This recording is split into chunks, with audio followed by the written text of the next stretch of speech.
love your birthday. I said, because it's the day that God knew the world couldn't go another day without you. The Presidential Medal of Freedom is awarded to Charles James Kirk. Accepting on behalf of Charlie is his wife, Mrs. Erica Kirk. Charlie Kirk was one of the most influential American political figures of his generation. At just 18 years old, he founded Turning Point USA and grew it into the largest conservative youth organization in the nation. For over a decade, he tirelessly traveled the country, leading a movement to restore respect for our founding principles, reawaken our national identity, and inspire a renewed spirit of religious devotion. He was one of the great debaters and communicators of his time. Despite receiving repeated threats, he remained undeterred and modeled courage, logic, humor, and grace to the next generation. On September 10th, 2025, at age 31, Charlie Kirk was assassinated while addressing a group of students. The United States honors him as a martyr for truth and freedom.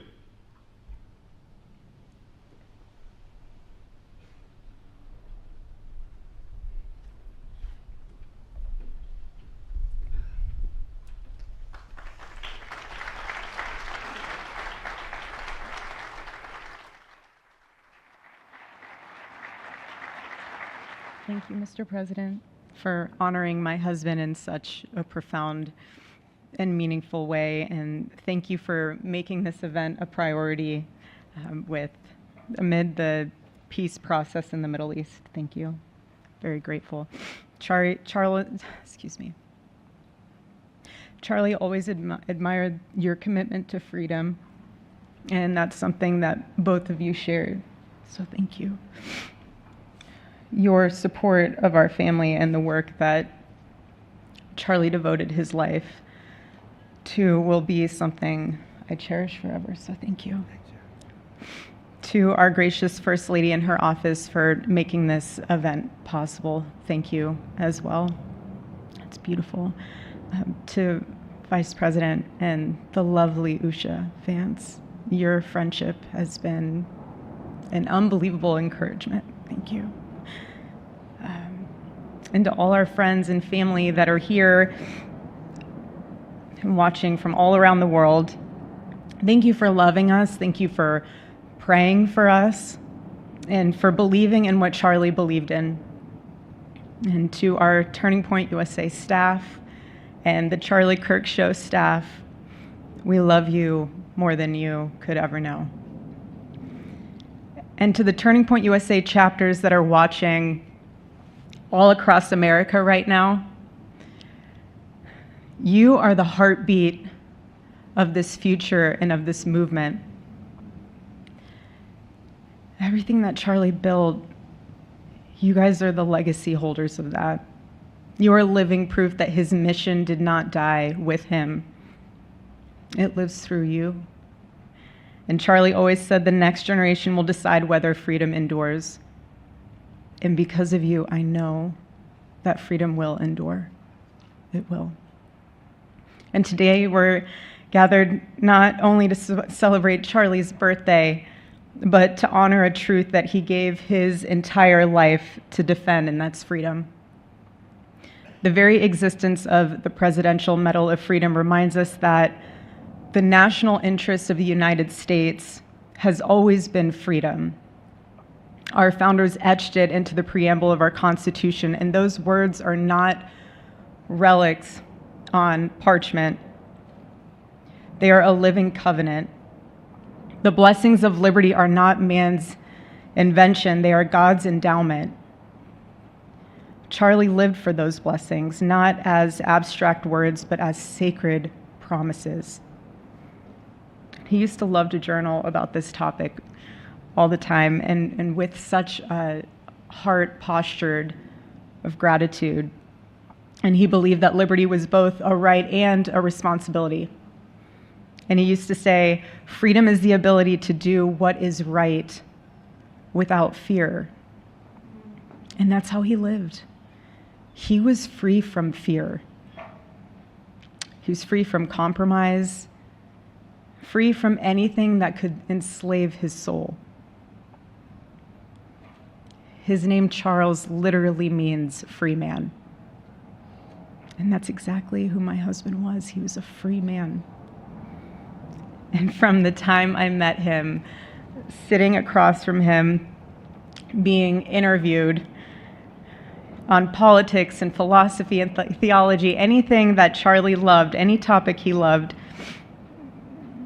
and I just saw the fire in his soul, and there was this divine restlessness within him that came from knowing God placed him on this earth to protect something very, very sacred for all of us. And he never stopped fighting for people to experience freedom. He didn't. Charlie often said that without God, freedom becomes chaos. And he believed liberty could only survive when anchored to truth. And I remember in one of his speeches, he told the audience that the opposite of liberty isn't law. He said it's captivity. And that the freest people in the world are those whose hearts belong to Christ. But what's so powerful is that Charlie had the ability to communicate so brilliantly across all generations. And he reminded us that in a world that tells us freedom is doing whatever you want to do, the real freedom is the power to live freely and to do what is right. And in one of his journal entries, he wrote that he wanted everyone to know that you can't have liberty without moral responsibility. Freedom divorced from faith eventually just destroys itself. And what's so fascinating about all of this is looking back these past 12 years of Turning Point USA and his mission, there's almost this veil of sacredness.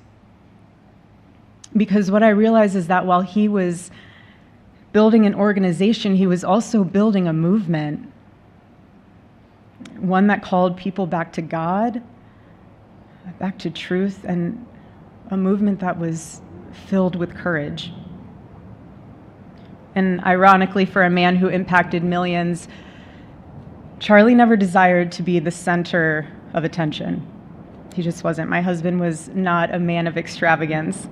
He loved simple but deeply meaningful things, truly. He loved his late night walks.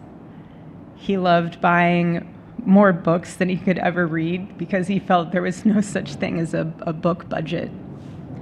And he loved being able to read to our kids the same bedtime story on repeat because he knew it was their favorite. But to him, that was special. And he loved to sit in the sun on a Saturday morning with his cup of decaf coffee, and his phone was off because he was honoring the Sabbath.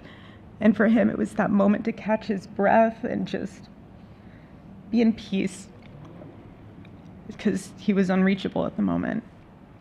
And he preferred quiet birthdays. But that never stopped me from telling him. I told him every single year, I said, baby, I love your birthday. I said, because it's the day that God knew the world couldn't go another day without you.